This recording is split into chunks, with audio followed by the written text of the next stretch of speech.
ప్రస్తుతం మనం Visakhapatnam ACA VCA stadium వద్ద అయితే ఉన్నాం. ఏదైతే ఈరోజు జరుగుతున్న IPL match Delhi west Lucknow అయితే రాత్రి 7 గంటల నుంచి జరగబోయే మ్యాచ్కి విశాఖ ప్రజలైతే చాలా ఉత్కటంగా అయితే వేచి చూసే పరిస్థితులు అయితే కనిపిస్తున్నాయి.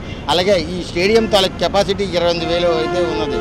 అలాగే దీనికి తాలూకా వీక్షించడానికి ముఖ్యంగా గవర్నరు అలాగే ఏవియేషన్ మినిస్టర్ రామ్మోహన్ నాయుడు గారు కూడా వేచి వస్తున్నారు. దీనికి దానితో పాటు ఖచ్చితమైన భద్రతను ఏర్పాటు చేశారు అటు రాష్ట్ర ప్రభుత్వం. అలాగే జిల్లా యంత్రాంగం అప్రమత్త పెట్టి ఇక్కడ ట్రాఫిక్ సిబ్బందికి కానీ మెడికల్ విధానానికి కానీ అలాగే అన్ని విధాలుగా ఏ అవసరం లేకుండా ఏది గందరగోళం జరిగి ఎవరికి ఏమి జరగకుండా అయితే భద్రత అయితే ఏర్పాటు చేసే పరిస్థితులు ఉన్నాయి. అలాగే ఈ మ్యాచ్ మొదట నుంచి ఇప్పటికీ ఏదైతే ప్రజెంట్ వెళ్తున్న ఈ ట్రాఫిక్కి ఎక్కడ అంతరాయం కలగకుండా దీనికి ఏ బీచ్ రోడ్ మార్గంగా దానికి పూర్తిగా ఇచ్చే అవకాశం అయితే పూర్తిగా కనిపిస్తుంది. వచ్చే ప్రేక్షకులు ఎవరైతే క్రికెట్ అభిమానులు ఎవరైతే వచ్చారో వాళ్ళు ఒక్క క్షణం కూడా నిలబడకుండా చక్కగా వాళ్ళు అన్నీ చేయడానికి చక్కగా కట్టుదిట్టమైన ఏర్పాటు చేశారు. అలాగే వాటర్కి అన్నిటికీ సదుపాయాలు కూడా చేశారు. చూస్తున్నట్టుగైతే ట్రాఫిక్ ఎంత సిగ్నల్ ఉన్నప్పటికీ 5 నిమిషాల కంటే ఎక్కువ ఇక్కడ ట్రాఫిక్ నిబంధనలకి ఎక్కడ విరుద్ధం లేకుండా పూర్తిగా కట్టుదిట్టం చేసిన నగర పోలీస్ కమిషనర్ సంగపతి భద్ర గారు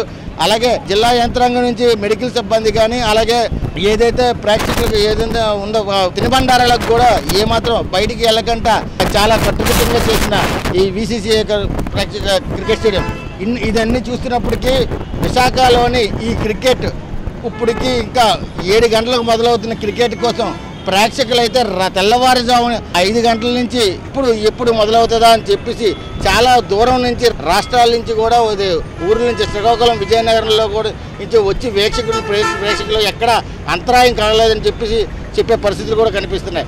ఏదైనప్పటికీ ఈరోజు సాయంకాలం జరగబోయే మ్యాచ్ ఎంత ఉత్కరంగా ఉంటుందో వేచి చూడవలసింది. మరిన్ని వార్తా విషయాలు కూడా ఎస్పీఎన్ న్యూస్లో కెమెరామెన్ శివతోర్ ఈశ్వర్ రెడ్డి, ఎస్పీఎన్ న్యూస్ వైజాగ్.